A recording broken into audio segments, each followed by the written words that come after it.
Karena Putri tahu Randy akan mengkhawatirkannya jika dia sedih. Ayahnya di surga juga tidak ingin melihatnya sedih, jadi dia berkata pada dirinya sendiri untuk tetap kuat. Dalam perjalanan pulang, Putri Bramasta menangis di pelukan Randy hingga tertidur. Dia tidak tidur nyenyak, dan tubuhnya bergerak-gerak dari waktu ke waktu. Randy tahu bahwa berita itu sangat mengejutkannya sehingga secara tidak sadar juga memengaruhinya. Randy menepuk punggungnya dengan lembut, berusaha menghiburnya seperti anak kecil. Dia mencoba yang terbaik untuk menyembunyikannya darinya, tetapi dia tidak menyangka dia akan mendengar berita itu dari dirinya sendiri. Dia belum pernah mengunjungi kantornya untuk menunggunya pulang kerja sebelumnya, jadi dia tidak berharap dia ada di sana hari ini. Dan karena itu, berita tentang pembunuhan Hendra Guna diungkapkan kepadanya tanpa peringatan apapun. Putri Bramasta sama sekali tidak siap. Berita bahwa ayahnya selamat bertahun-tahun yang lalu hanya untuk dibunuh sekarang memukulnya begitu keras.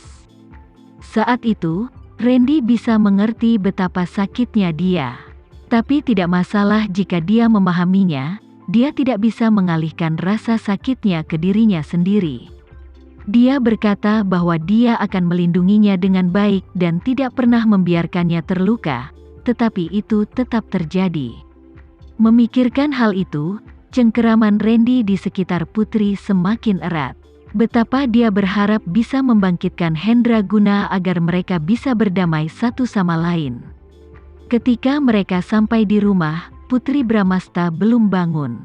Randy keluar dari mobil lebih dulu dan dengan lembut mengangkatnya. Setelah beberapa langkah, Dirga menghentikan mereka. "Apa yang kamu lakukan padanya?" Dirga melirik Putri, yang berada di pelukan Randy dengan mata merah dan perih karena menangis. "Dia sudah tahu," jawab Randy santai. Dia berbalik ke samping untuk menghindari Dirga lalu melanjutkan berjalan. "Apa yang dia tahu?" Dirga berbalik, meraih bahu Randy, dan berkata dengan murung, "Randy, jelaskan dulu." Akan sangat mudah bagi Randy untuk melepaskan cengkeraman Dirga, tetapi dia memegangi Putri Bramasta di lengannya, dan dia tidak ingin mengganggunya.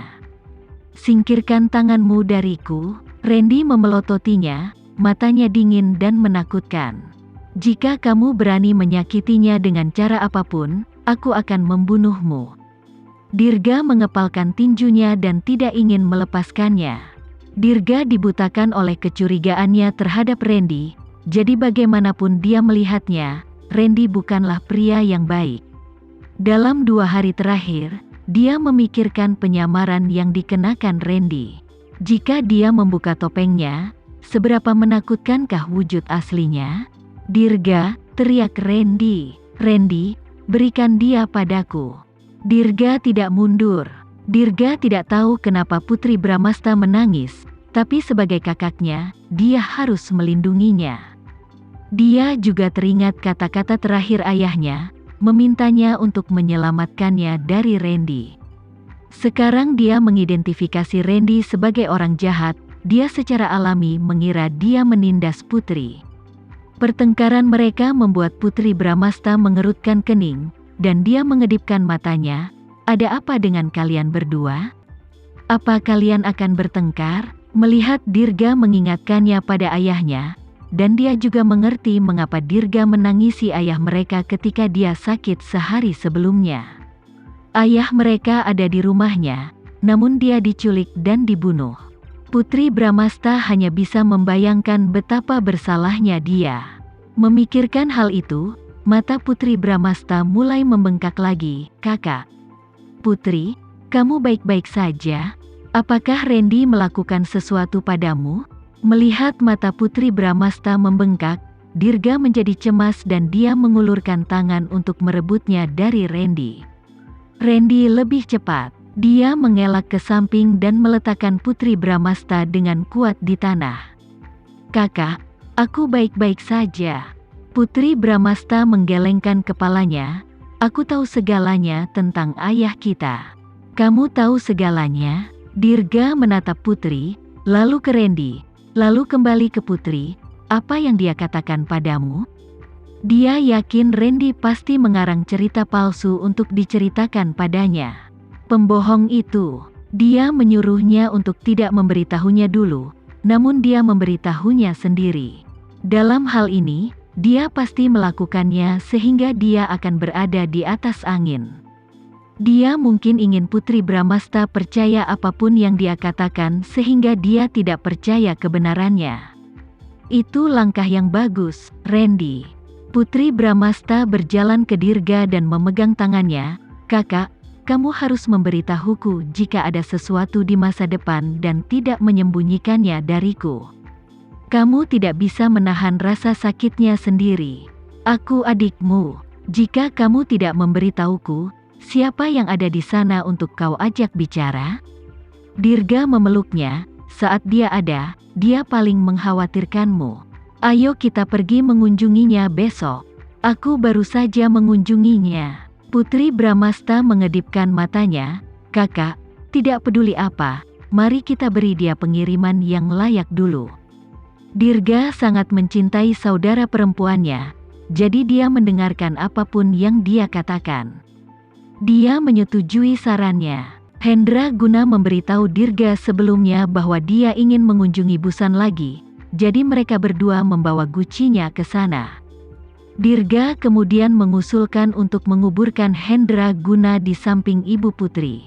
Jika mereka tidak bisa bersama saat masih hidup, mereka harus menghabiskan waktu bersama di akhirat. Adapun Ibu Dirga sendiri, mereka telah menguburkan mayat di samping kuburannya. Orang asing yang mereka kira adalah mayat Hendra Guna bertahun-tahun yang lalu. Mereka berdiri di sana melihat batu nisan baru, dengan nama ayah mereka terukir Hendra Guna. Hati Putri Bramasta masih sakit. Itu tidak terlalu menyakitkan, tapi rasanya seperti semut menggigit jantungnya, menyebabkan rasa sakit dan ketidaknyamanan, sedikit demi sedikit. Ayah ibu, Putri Bramasta menahan diri untuk waktu yang lama, tetapi tidak bisa menahan tangis ketika dia memanggil orang tuanya. Pria yang dirindukan ibunya sepanjang hidupnya tetapi tidak pernah bisa bersamanya, akhirnya tiba di sisinya. Tapi tidak ada yang menyangka akan berada dalam skenario ini. Mereka adalah kekasih masa kecil, tetapi monster itu, Septian Bramasta, menghancurkan segalanya untuk mereka, mengubah hidup mereka selamanya. Setelah mengetahui identitas aslinya, Putri Bramasta banyak berpikir. Jika Septian tidak melakukan hal-hal buruk itu kepada ibunya, hidup mereka akan sangat berbeda. Ibunya akan menikah dengan pria yang dicintainya, melahirkan anak-anaknya dengan pria yang dicintainya, dan menikmati sisa hidupnya dengan bahagia, bukannya disiksa oleh suaminya sendiri. Tapi semua itu hanya masa lalu.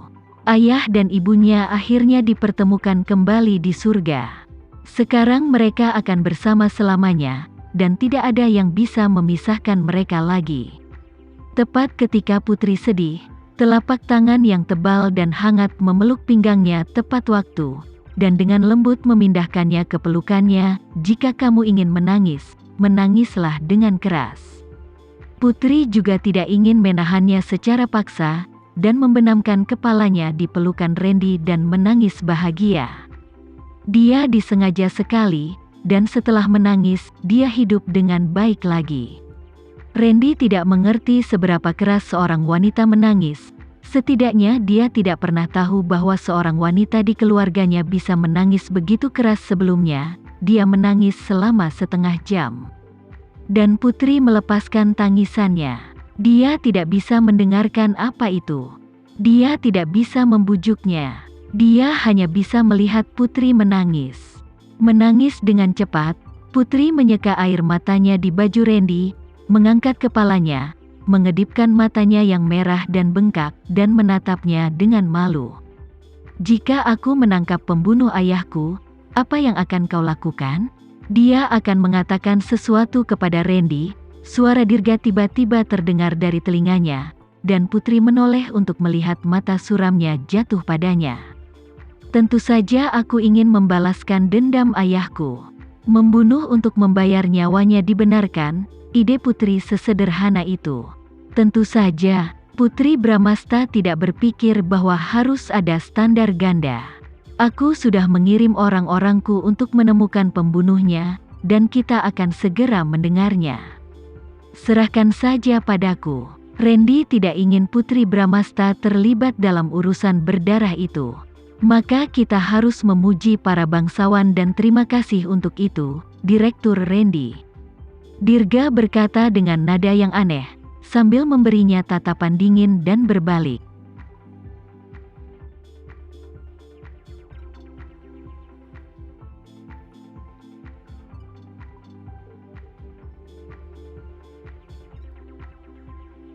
Sekian dulu ya video kali ini. Kita lanjutkan lagi videonya di lain waktu. Oh iya, bagaimana menurut kalian? Semoga bisa sedikit menghibur kalian semua. Untuk teman-teman yang baru nonton, jangan lupa subscribe ya, hehehe. Dan kalau teman-teman ada yang ingin gabung langganan, bisa langsung gabung saja untuk dapat fitur yang menarik dan sedikit membantu Mimin. Terima kasih banyak sudah menonton, sampai jumpa lagi, bye bye bye.